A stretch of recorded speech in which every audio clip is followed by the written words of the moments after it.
Situation dramatique au Liban. Une accalmie de quelques heures a permis le rapatriement en France de 14 blessés du secteur chrétien.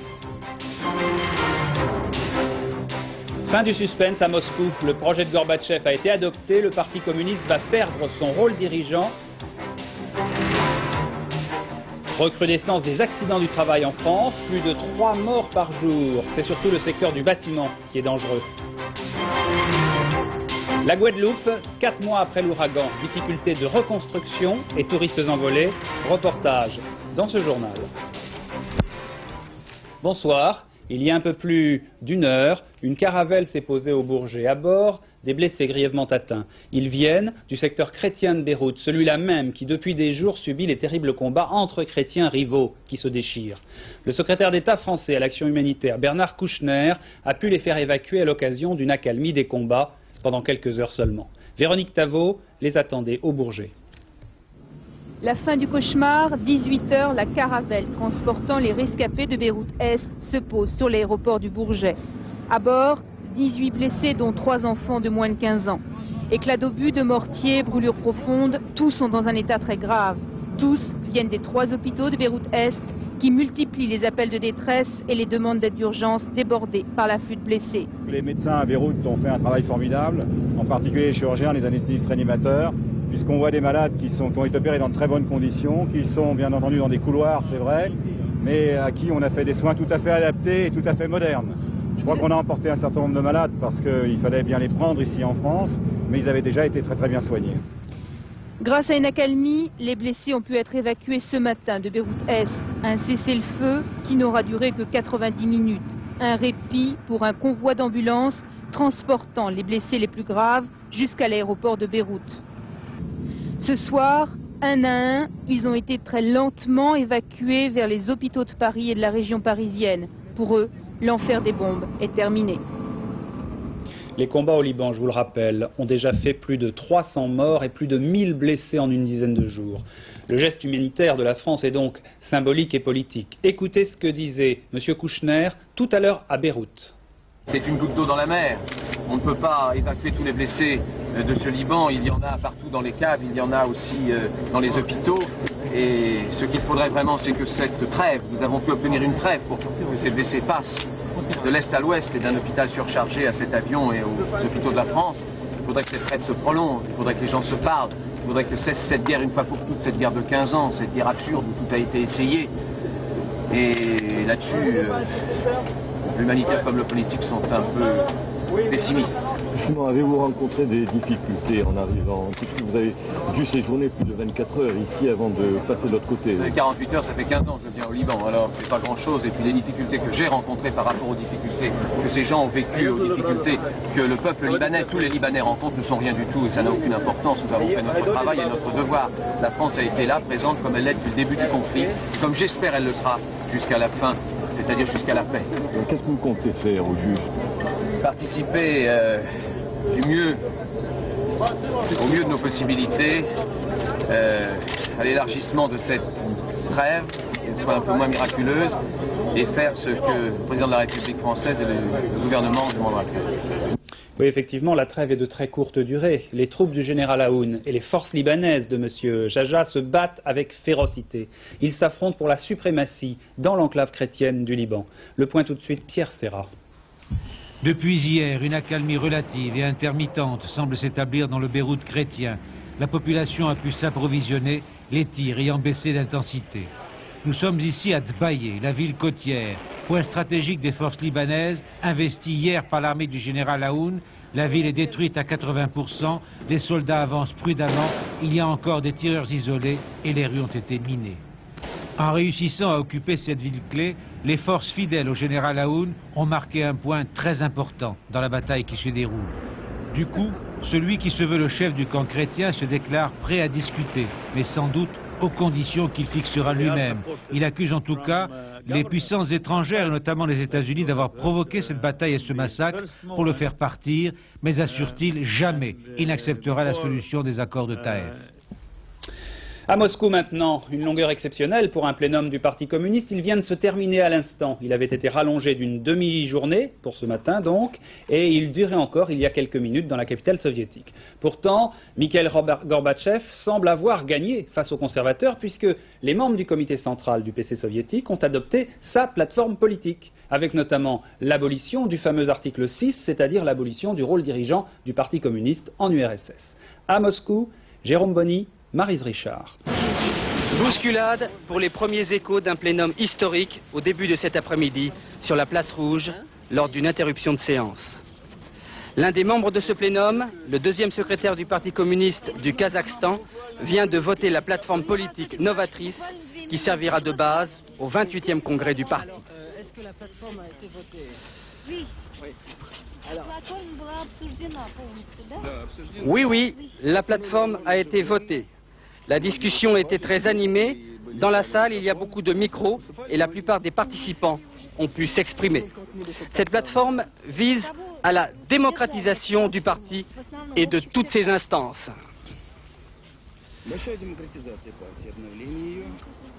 Ce soir, le texte exact de cette plateforme n'a toujours pas été rendu public, mais on sait qu'il prévoit la suppression de l'article 6 de la Constitution soviétique sur le rôle dirigeant du parti, l'introduction du multipartisme dans la vie politique et que l'on a discuté de l'éventuelle élection du président de l'Union soviétique au suffrage universel. Une plateforme votée à l'unanimité sauf une abstention et une voix contre, celle de Boris Yeltsin, le député rénovateur de Moscou. Ce soir, lors de la nouvelle interruption de séance, les membres du parti étaient moins volubiles. C'est à quelques pas du mausolée de Lénine que le Parti communiste d'Union soviétique vient donc de renoncer à son rôle dirigeant, à l'un des fondements du marxisme-léninisme. Maintenant, les participants à ce plénum vont retourner dans leur république en attendant le 28e congrès au mois de mai prochain. Ils ont tout l'hiver et le printemps pour digérer les couleuvres qu'ils ont dû avaler ces derniers jours à Moscou. Alors effectivement, le plénum du Parti communiste donc à Moscou vient de se terminer il y a quelques minutes à peine. Il a été nettement plus long que prévu. Alors Georges Bortoli, pourquoi? Est-ce que Mikhail Gorbatchev avait des difficultés de dernière minute? Eh bien simplement parce que la dernière question à l'ordre du jour était très importante. Il s'agissait de ces communistes lituaniens qui ont décidé de faire sécession en quelque sorte puisqu'ils ne reconnaissent plus leur appartenance au Parti communiste de l'Union soviétique. Et c'est à l'instant même qu'on vient d'apprendre par un des participants qui sortait du Kremlin que le comité central a condamné la décision des communistes baltes de se déclarer indépendants du PC soviétique. Il leur demande de freiner leur action, d'arrêter leur action dans ce sens jusqu'au 28e congrès qui est prévu fin juin, début juillet, congrès auquel ils pourront d'ailleurs bien entendu assister. Bon, ça c'est un fait acquis. Maintenant, il y a le reste. Il y a le coup de théâtre de la demi-journée. On a vu sortir du Kremlin le professeur Fyodorov, qui est un ophtalmologue célèbre dans le monde entier, qui est un des participants du congrès, mais qui est surtout un partisan déclaré de M. Gorbatchev, qui est arrivé, qui a dit aux journalistes, eh bien, c'est fait. On a voté la fameuse plateforme, avec des modifications, mais on l'a voté à la quasi-unanimité, puisqu'il n'y a eu qu'une voix contre. Celle de M. Yeltsin, d'après le professeur Fyodorov, et une abstention, et surtout, dans cette plateforme, il y a bien la suppression de l'article 6 de la Constitution, celui qui assure la domination exclusive du Parti communiste sur toute la vie politique et administrative de l'URSS. Alors, le professeur Fyodorov s'est exclamé dans son enthousiasme, eh bien, ça y est, l'article 6 a cessé d'exister. Non, là, il allait un petit peu vite, parce qu'il faut encore que ça passe au Parlement pour qu'on révise la Constitution. Mais enfin, ne marchandons pas les adjectifs, c'est bien une décision historique tout de même. Et il y a autre chose qui me paraît historique, voyez-vous, dans ce plénum. M. Gorbatchev avait demandé lundi la fin du centralisme démocratique, c'est-à-dire de la pratique qui oblige tous les communistes à être unanime en quelque sorte, à ne jamais avoir de division, d'opinions différentes quand il s'agit de prendre une décision. Tout le monde doit se rallier à la même décision. Et bien là, pour la première fois, un plénum, c'est les apparatchiks parlent aux apparatchiks, vous savez, c'est des discours feutrés, des petites allusions. Là, on a entendu des gens qui s'empoignaient et des tendances se sont vraiment constituées, structurées au sein du parti. Bon, ça c'est la fin du centralisme démocratique dans les faits, et là aussi, ce plénum aura été, je crois, un tournant, une rupture avec le passé. Merci Georges. À Moscou toujours, arrivée du secrétaire d'État américain James Baker, il va rencontrer son homologue soviétique Édouard Shevardnadze dès ce soir et le président Gorbatchev à la fin de la semaine. Monsieur Baker venait de Prague en Tchécoslovaquie. Il a laissé entendre à Prague que les États-Unis n'aideraient pas les pays qui reviendraient en arrière après la démocratisation et la création de gouvernements légitimes. À Moscou, monsieur Baker va parler désarmement avec les soviétiques. Et à propos de désarmement, justement, les troupes soviétiques se retirent peu à peu de Hongrie et de Tchécoslovaquie. Et les Polonais y pensent aussi. Lech Walesa réclame ce retrait, mais le gouvernement de M. Mazowiecki ne semble pas pressé d'en faire la demande. Car en même temps, les Polonais craignent la réunification des deux Allemagnes. L'expansionnisme des nazis reste dans toutes les mémoires en Pologne. Mais dans les villes de garnison soviétiques, comme à Lenica, on souhaite ardemment le départ des troupes de l'armée rouge. Dominique Derda, François Granier, reportage en Pologne.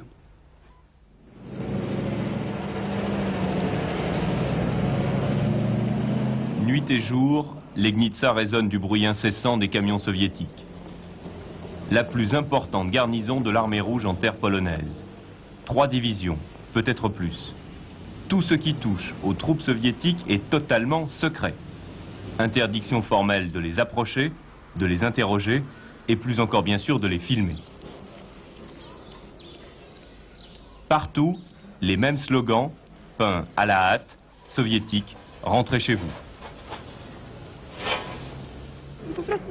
Cette ville est une ville polonaise. Les soviétiques n'ont rien à faire ici. Personne dans la région ne souhaite la présence de ces étrangers. Ils sont ici à nos dépens, aux dépens des Polonais.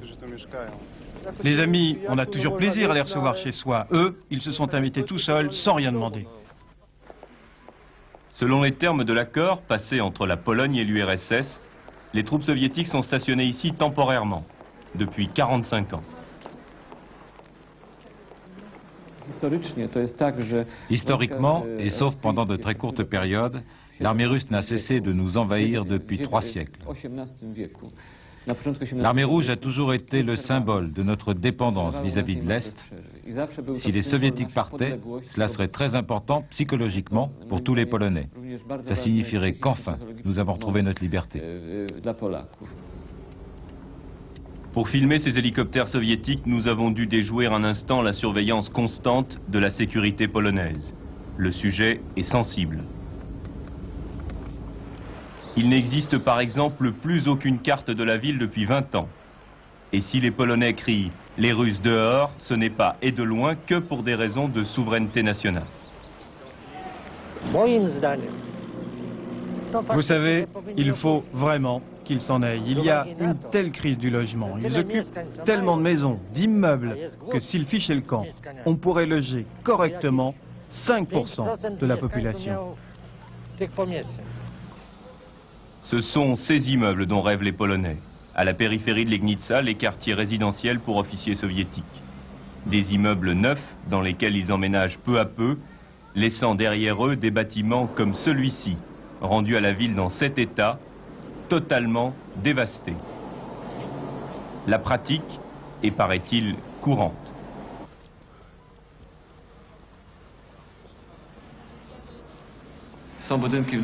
Vous savez, ils nous rendent des bâtiments dans un état pire encore. Et évidemment, ça inquiète la population. Apparemment, c'est volontairement que les soviétiques dévastent les immeubles qu'ils nous laissent. Notre patrimoine. Novembre 89, 5000 personnes manifestent contre la présence des soviétiques. Janvier 90, surprise, ils ne sont que quelques dizaines à manifester à nouveau.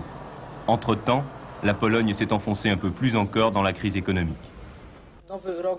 Il faut bien comprendre que les prix ont tellement augmenté au début de l'année que ce qui préoccupe les gens aujourd'hui, ce sont moins les soviétiques que de savoir où trouver du pain, du beurre, le moins cher possible.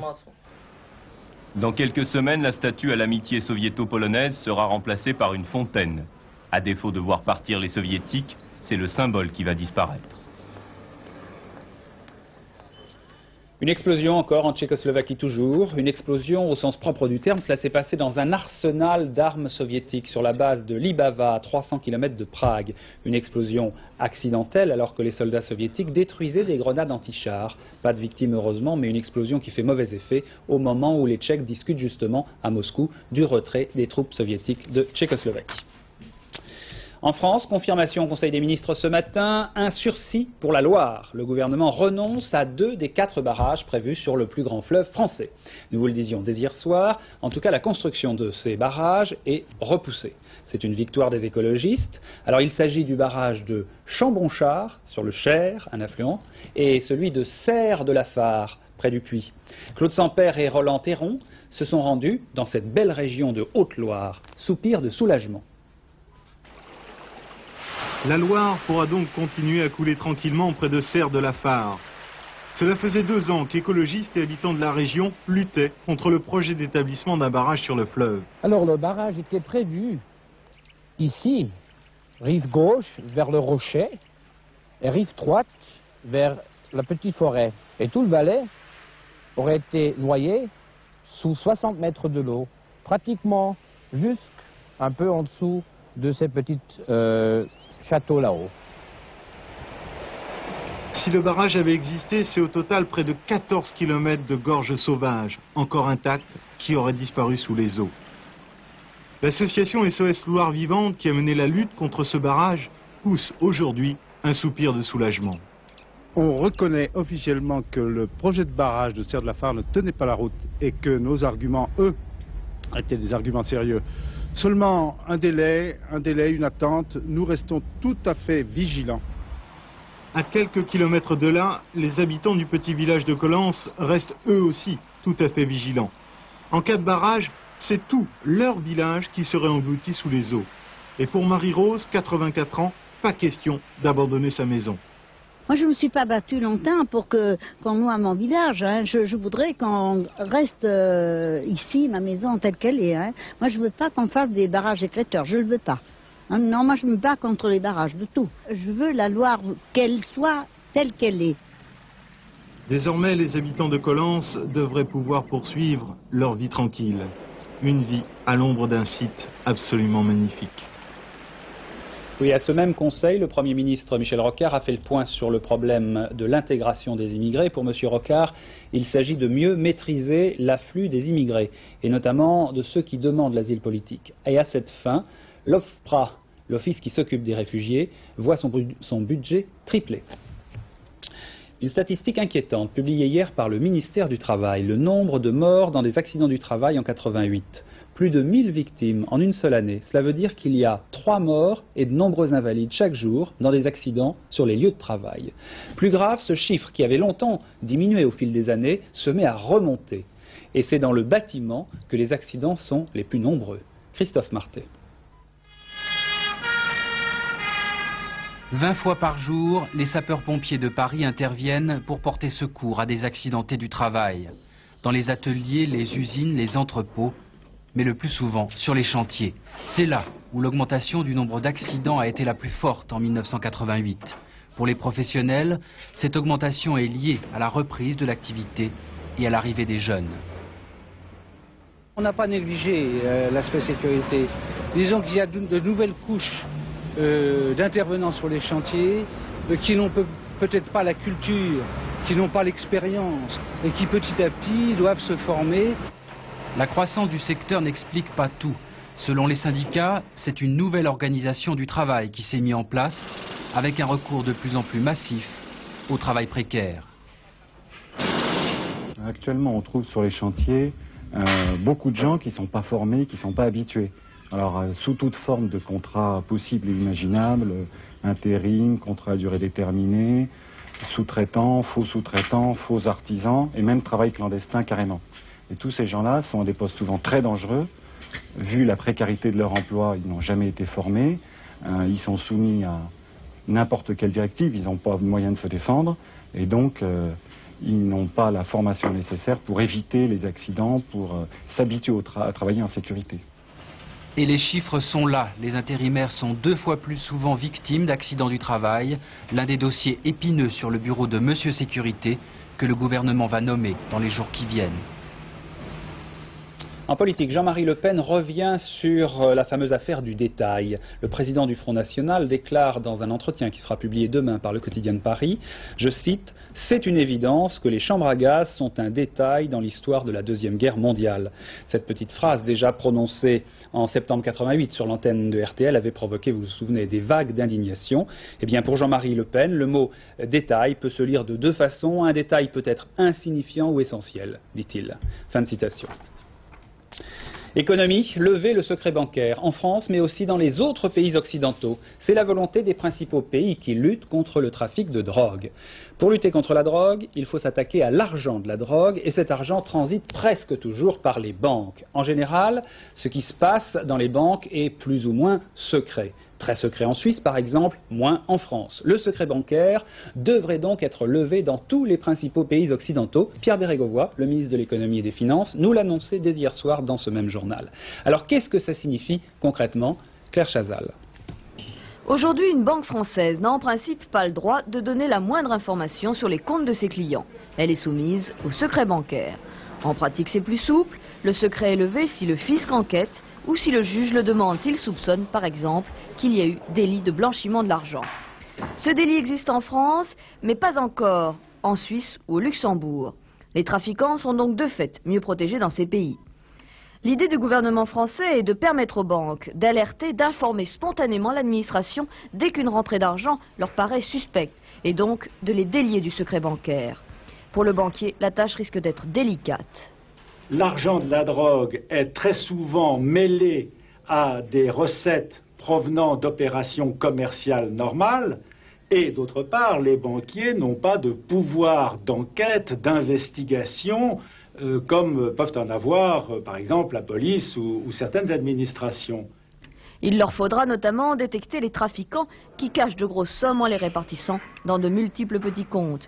Il faudra surtout que tous les pays s'y mettent et que toutes les banques européennes acceptent de collaborer. Pour le moment, les 15 gouvernements qui réfléchissent au problème n'ont pas tous dit oui. Et pourtant, l'enjeu est énorme. Chaque année, plus de 1000 milliards de francs sont tirés du trafic de stupéfiants. Oui, j'ajoute ces deux informations sociales. Force ouvrière a décidé de ne pas signer la nouvelle grille de la fonction publique. Pour l'instant, la FEN, les autonomes et la CFTC ont dit oui. À propos du secteur public encore, le Premier ministre vient de donner ses directives pour les salaires, pas plus de 2,5% de hausse en 90. Retour à l'actualité internationale avec cette information, cette dernière dépêche. Le chancelier Kohl se rendra à Moscou samedi. Une visite surprise donc pour le chancelier Kohl qui sera accompagné à Moscou de son ministre des Affaires étrangères. Il s'agit bien sûr de discuter des perspectives de réunification de l'Allemagne, d'en discuter avec les soviétiques au moment où M. Kohl vient de proposer une union économique et monétaire avec l'Allemagne de l'Est. En Afrique du Sud, arrivée du pasteur noir américain Jesse Jackson pour une visite de 2 jours à l'invitation des églises sud-africaines. Il a été accueilli par 2 éminents hommes d'église militants anti-apartheid et aussi par l'ex-leader de l'ANC, Walter Sisulu. En Afrique du Sud, on attend toujours la libération de Nelson Mandela.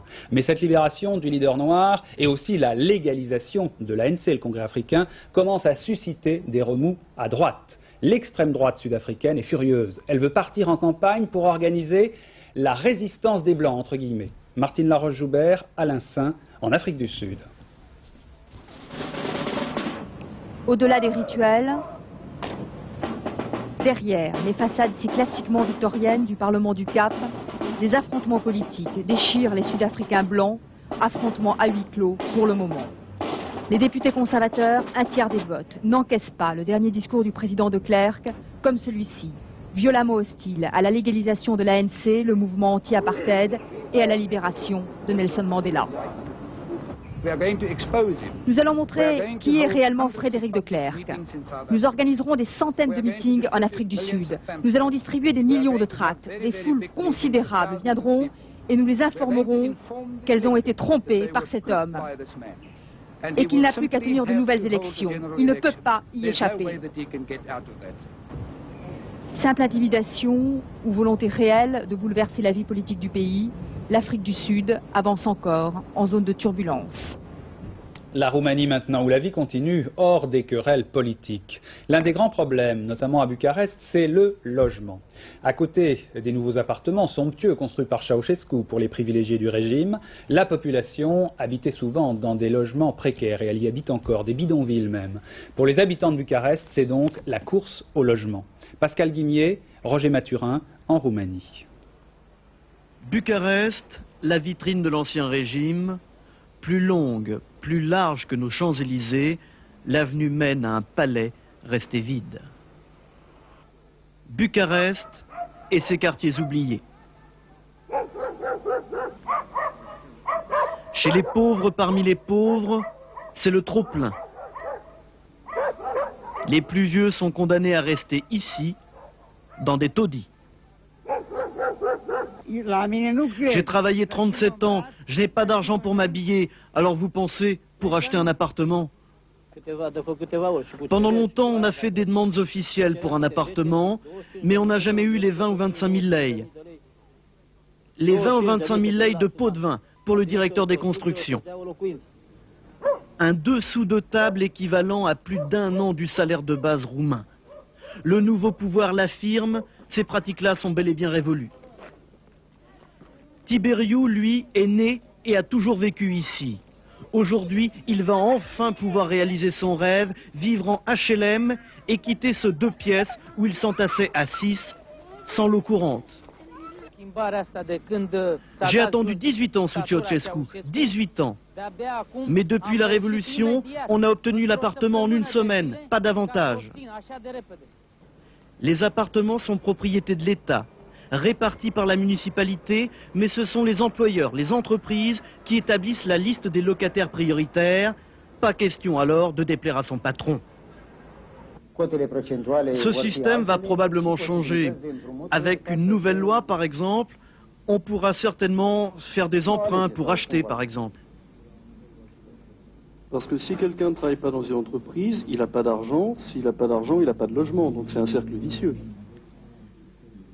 Il faudra du temps pour faire bouger les choses. D'ici là, en tout cas, la mairie a promis de libérer 16 000 appartements avant la fin de l'année. C'est peu. Rien qu'à Bucarest, on compte déjà 70 000 demandes. Les taudis ne sont pas près de disparaître. Retour à la tempête maintenant, ça souffle encore et ça va continuer de souffler. Laurent Cabrol nous le confirmera tout à l'heure après le journal. Pour l'heure, voyons comment la tempête est passée aujourd'hui au-dessus de nos têtes avec Philippe Boissry qui détaille d'autres informations de ce mercredi. Le vent s'est de nouveau invité en Bretagne et en Manche. Ces rafales ont atteint jusqu'à 150 km/h. Mais contrairement au week-end dernier, la tempête n'a fait aucune victime ni dégâts particuliers. En mer, aucune intervention de secours n'a été diligentée. La Grande-Bretagne, également touchée par la colère du temps, a subi des pluies torrentielles, provoquant d'importantes inondations dans le sud du pays. Les Anglais attendent avec inquiétude la nouvelle tempête annoncée pour demain. Celle-ci pourrait également toucher la France, alors prudence. Le Conseil des ministres a décidé une vaste offensive pour la télévision câblée. Avec les 250 000 abonnés actuels, le câble fait piètre figure. Le ministre Paul Quilès a placé la barre très haut, 1,3 million d'abonnés en 92 et 30 chaînes de qualité accessibles en 93. À titre de comparaison, la RFA, qui a commencé son plan câble en même temps que la France, compte déjà 6 millions de clients.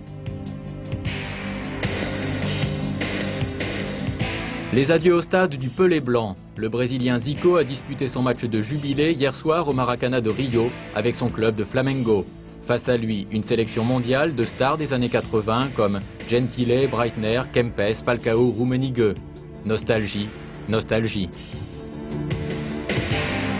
Autre exploit sportif, notre vedette nationale Johnny va se marier une nouvelle fois. Après Sylvie, Nathalie, Babette et les autres, ce sera Adeline. Elle a 19 ans, Hallyday n'a pas eu beaucoup de mal à la connaître, c'est la fille de son meilleur ami. Sale temps aussi à la bourse de Paris, l'indice CAC 40 a perdu jusqu'à 1,8% avant d'abandonner à la clôture 1,1%. Le dollar a gagné 1,35 centimes à 5,63 francs 30. Oui, nous parlions à l'instant de la tempête en France, qui cette fois n'a pas fait de victimes, heureusement. En métropole, nous ne sommes pas habitués à ce genre de furie météorologique. En revanche, les Antilles connaissent mieux cela à cause des ouragans.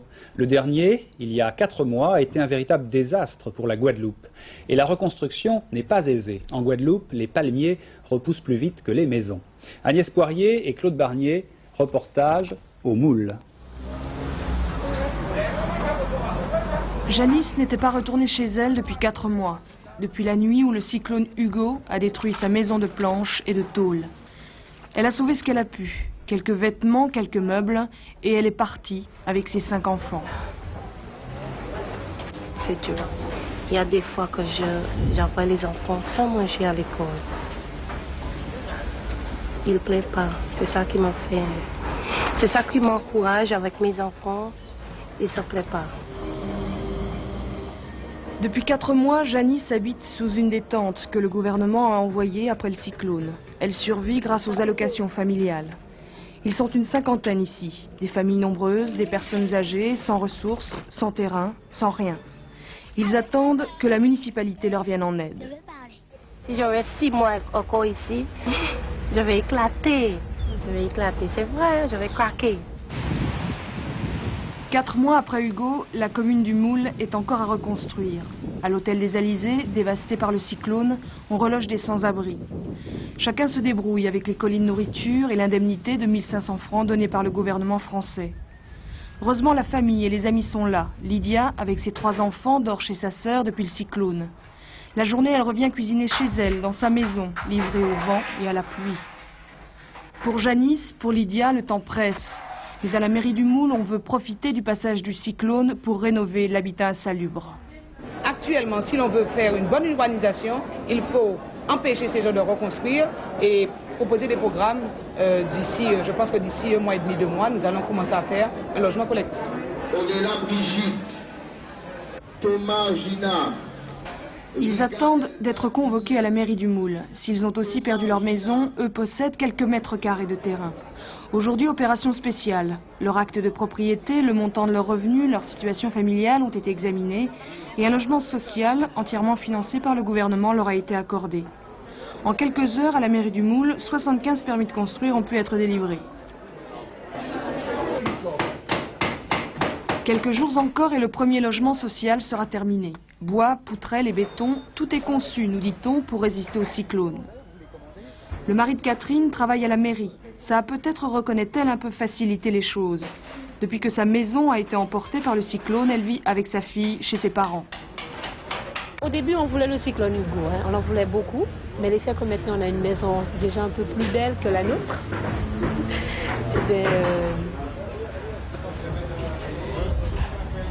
je dis que c'est bien, quoi. Trop de cases disloquées, trop de logements insalubres balayés par le vent. Il aura fallu un cyclone pour que l'on prenne conscience que l'habitat en Guadeloupe laissait à désirer. L'État français s'est donné 3 ans. 12 000 logements sociaux vont être construits sur l'île d'ici 92.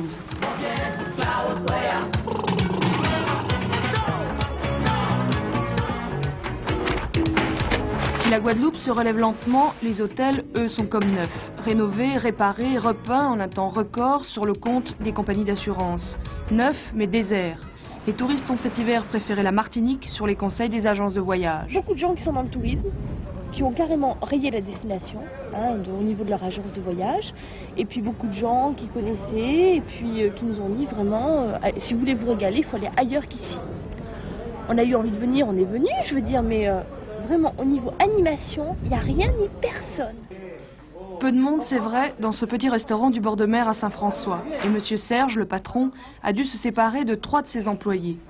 Port de pêche marécageux il y a quelques années, Saint-François vit aujourd'hui grâce au tourisme. Hugo y a laissé des traces, 35 millions de dégâts. Mais à l'approche de Noël, on a en toute hâte rafistolé les toits, réparé l'éclairage public. Coûte que coûte, il fallait pouvoir accueillir les premiers touristes de l'après-Hugo. Pour beaucoup de Guadeloupéens, c'est nouveau, les touristes pouvaient contribuer au redressement de l'île. C'est vrai que dans les années 70, la politique touristique qui nous était imposée était mal conçue, puisqu'elle ne s'intégrait pas dans la vie sociale et économique de la Guadeloupe. C'était donc une activité un peu étrangère au pays. Cela avait suscité de la part des hommes politiques particulièrement et aussi de la population beaucoup de méfiance et même, je dirais, un peu de rejet. Un tourisme mieux perçu par les Guadeloupéens, c'est ça l'après Hugo. Mais le cyclone a aussi révélé les failles. Des constructions sans âme, concentrées sur quelques mètres carrés de plage, pas d'infrastructures sportives. Les subventions arrivent facilement dans ce département d'outre-mer, mais l'économie, sous perfusion, ne décolle pas. Le directeur de cette usine sucrière a relevé le défi. On parlait de fermer l'usine, malmenée par le cyclone. Les ouvriers l'ont transformée en musée vivant. Un musée pour les touristes qui veulent découvrir la Guadeloupe, des distilleries et des champs de canne. Un musée pour les planteurs, parfois amers, qui apporteront dans quelques semaines leur maigre récolte de l'après-Hugo. Et pour terminer, un sourire qui prouve que nos futurs dirigeants ne sont pas forcément coincés. Et que les élèves de l'ENA, derrière le gilet et la cravate, sont parfois des rigolos. Les élèves d'une promotion récente ont créé une troupe de théâtre. Elle s'appelle « Les Grands Comiques de l'État ». Et ces futurs grands comiques jouent une pièce de Feydeau, mais ne te promènent donc pas toute nue. Ils parlent sans doute de la République. Vincent Guérard, Philippe Péter, Les Caprices de Marianne. Toi, je mettrais ma main comme ça, tu vois. Ambiance théâtre, mais geste encore un peu amateur, malgré une formation solide. Oh, rien d'extraordinaire au départ, une formation scientifique, Sciences Po, et puis l'ENA. ENA, avec Sciences Po avant. De plus, une bonne maîtrise du maniement des accessoires, la culotte, le chapeau, la veste. Normal qu'ils tiennent déjà les premiers rôles. Je suis le chef du bureau du budget du ministère de la Défense. Le chef du bureau des affaires juridiques internationales. Pas de la gnognotte donc. Le thème, une piqûre de guêpe mal placée. En scène, Véronique, peut-être futur ministre de la Défense, Jean-Christophe, qui sait futur locataire du Quai d'Orsay, mais même avec du Feydeau, c'est dur de faire rire. Je n'ai jamais eu l'occasion de faire rire le ministre encore. Vous l'apercevez? Oh oui, je le vois.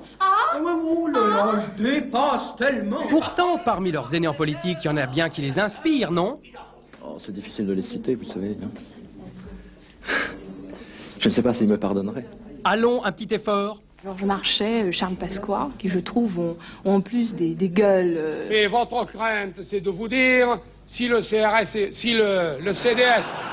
Ah, quel talent Charles pour déchaîner un public. Nos apprentis acteurs s'entraînent donc d'arrache-pied pour leur prochaine carrière, pour leur prochain spectacle. Et regardez, avec un coup de pouce de star confirmé, on ne voit plus la différence. Pourquoi donc pas? Après la campagne que vous avez menée contre moi. Ce sont des mensonges. Dieu merci. Vous n'étiez pas mon candidat. Si, bien sûr. Mon homme à moi, c'était le marquis de Berneville. Ça, c'est pas vrai. C'est pas vrai. C'est un vieil ami à moi, il est socialiste unifié comme moi et... Je ne connais pas que des imbéciles.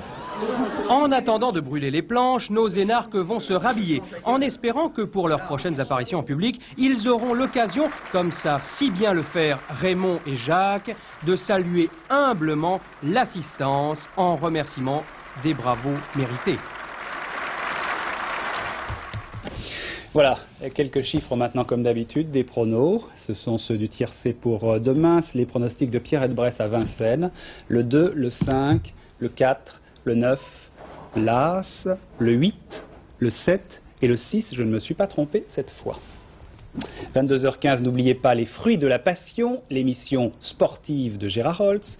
23h15, Philippe Lefebvre. Demain matin, 6h45, Télématin, présenté par William Lémergie avec un premier journal à 7h, Gérard Morin. Et puis François Ponchelet reçoit Jacques Chaban-Delmas dans Les 4 vérités, 7h45. Voilà, bonne soirée, bonne matinée demain matin sur Antenne 2, à demain 20h.